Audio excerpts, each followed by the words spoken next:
Hello, hello. It's Saturday, December 19, and time to start our live walk of Odessa's Old Town. As always, on Saturday and Sunday at 1 p.m. GMT, we go live from our Facebook page, and then the recorded live stream gets uploaded on the YouTube channel. So thanks for joining, and let's start.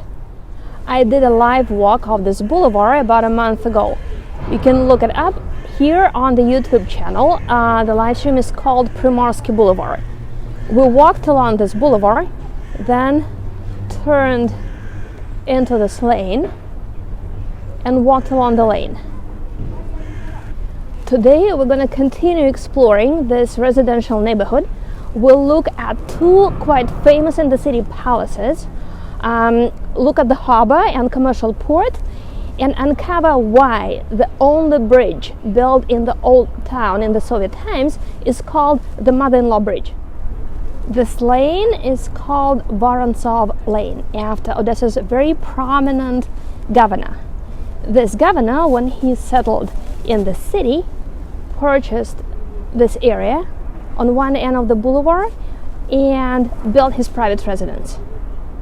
When it was finished, Odessa was 35 years old, and it was the most magnificent privately owned mansion in the city. Unfortunately for the palace, when the Bolsheviks came here for the first time in 1917, they turned it into their headquarters, which destroyed most of the interior. Then during World War II, this was the residence of the Romanian governor. Then after the war, it became one of the city hall facilities for children. And it still has this function. 3 years ago, the city and the country found the money to start its restoration. So far, they've done the basement, they reinforced the basement, they changed the pipes, and the money finished. That's the end of it. We're waiting for the more money to come.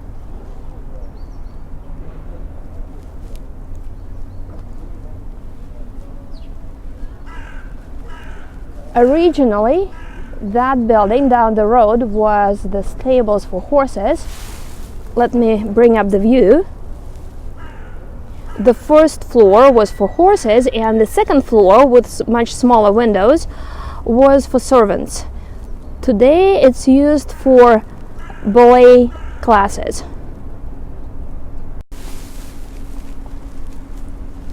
That governor, the owner of the palace, was instrumental in making the city the main city in the south. He gave the city a proper look and feel.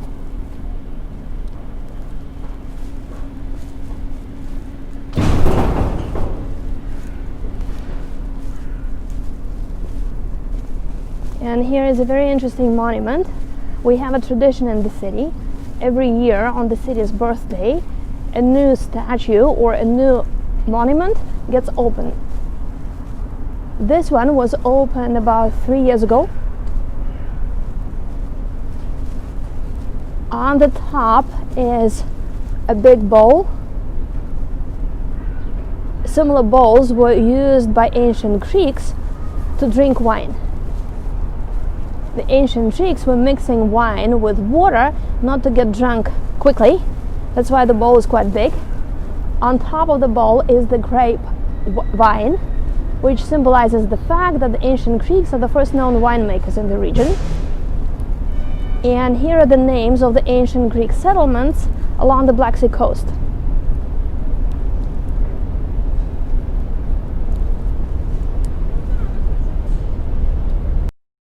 It's a proven historical fact that ancient Greeks were here on the territory of modern Odessa. One of the settlements was here along the boulevard, and another one gave name to the city. That's one of the historical versions. These are the adverts of the Greek park, which is being built on the cliff, right behind the adverts.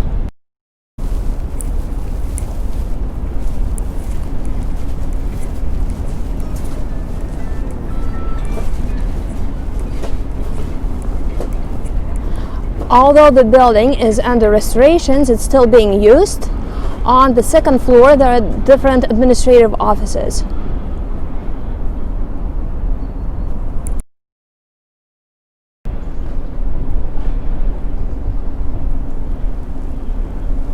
Originally, all this was the territory of the palace, and this colonnade decorated the territory.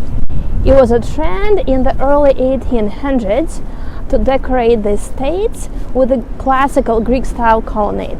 That was a tribute to the trend of classicism. Story goes that a governor and his family loved having breakfast sitting on this colonnade when the weather was nice. Why not? Having breakfast here was both nice and convenient. Imagine, sitting here in the morning, they could enjoy the views, good weather, and sip their morning tea. And at the same time, the governor could look at the bay, counting the ships which were coming in and leaving the harbor. And that indicated the level of business and trade. In many ways, it was like watching the business news in the morning.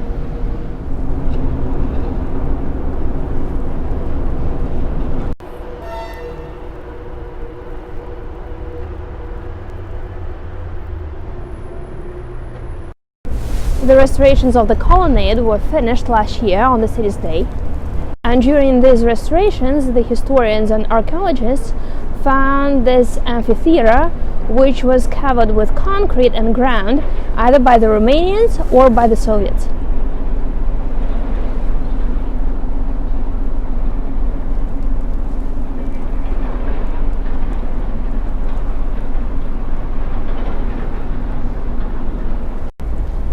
Here's a copy of the colonnade for blind people. And Odessa's commercial harbor, which is called Wheat and Practical Harbor. These are wheat silos.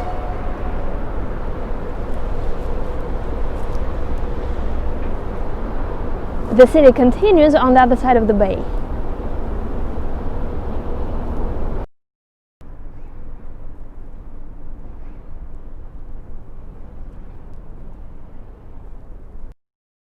Now I'm getting on the only modern or so-called modern bridge built in the old town in the Soviet times. The official name of the bridge is the Mother-in-Law Bridge.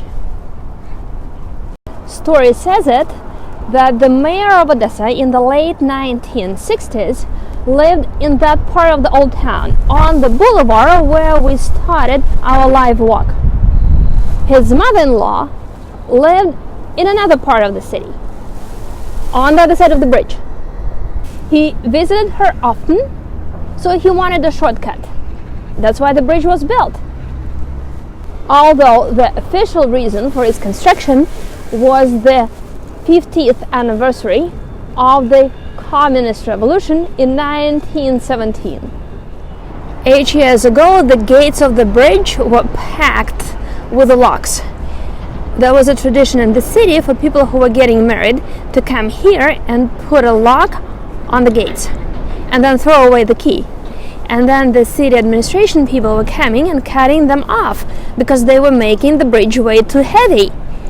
And then finally this tradition was stopped, and today there is a different spot to put the locks. And in a second I'm gonna show you where it is. The heart with the locks. And this is where people come these days to put a lock when they're getting married.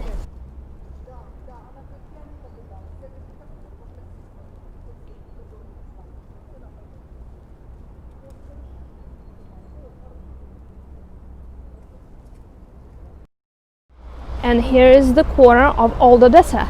That's the name of this little park here. In the early 1970s, a group of locals gathered and created this park.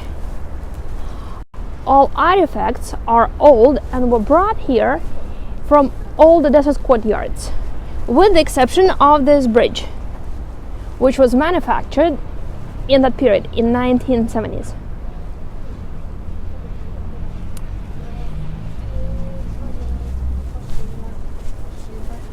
Story says it that the statue, it comes from the first Christian cemetery, which was destroyed in 1930s by the order of the Soviet government. That's how they were destroying the Tsar past.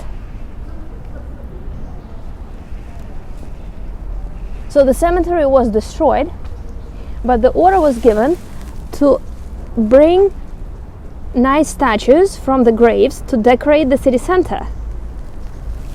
Story says it that's one of the statues from the graveyards.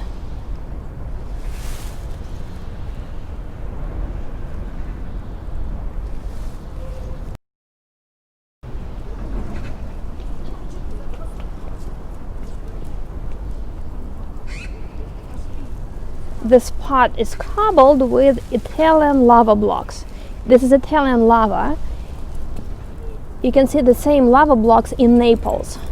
Italian merchants were coming here to pick up grain and were using these lava blocks as ballast on their ships. And then these lava blocks were used here to cobble the roads.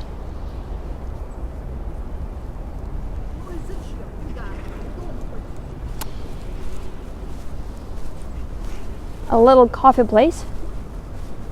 Coffee is nice pretty much everywhere in the old town. Here it's a bit cheaper than in the coffee places and in the restaurants. And a public toilet. And now I'm walking towards this mansion, which has a very interesting and intriguing name. The Sheikh or Shah Palace. The mansion was built in 1851 by a Polish architect for a Polish aristocrat. But the owner mostly rented it out. People who rented it were different, and then in the early 1900s, the mansion got rented by a Persian Shah who came here to Odessa after he lost his throne in Persia. The guy became quite popular in the city. The place where he was living started being called the Shah Palace, and the name stuck.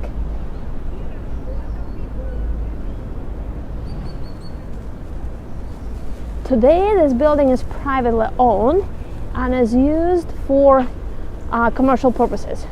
Houses different offices which belong to several companies which are owned by one person.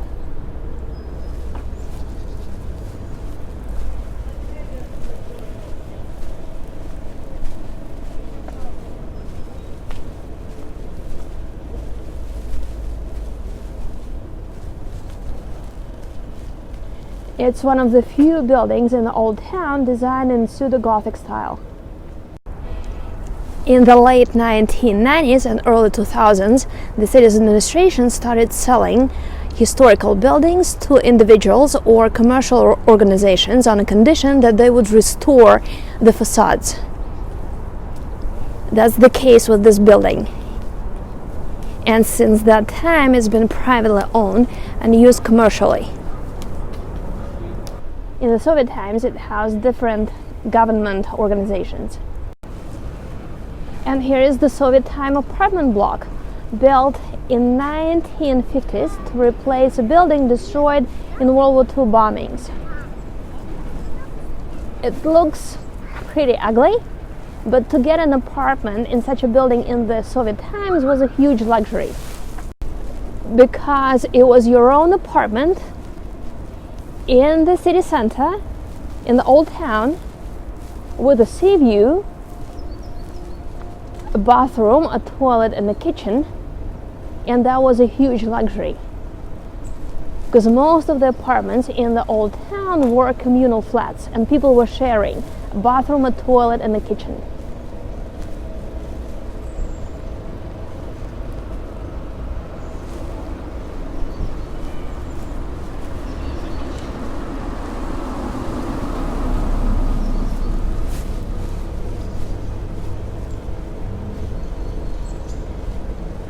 Tomorrow, on Sunday, we're gonna continue our live walk along this street, which is named after famous Ukrainian writer Gogol. We'll have a closer look at this interesting mansion with this beautiful sculpture. We'll check out a couple of courtyards along this street, and I'll tell you stories about the buildings here. As always, you'll be able to watch this live stream on our YouTube channel or join us live on Facebook page at Odessa Walks. Till next time, take care. Bye-bye.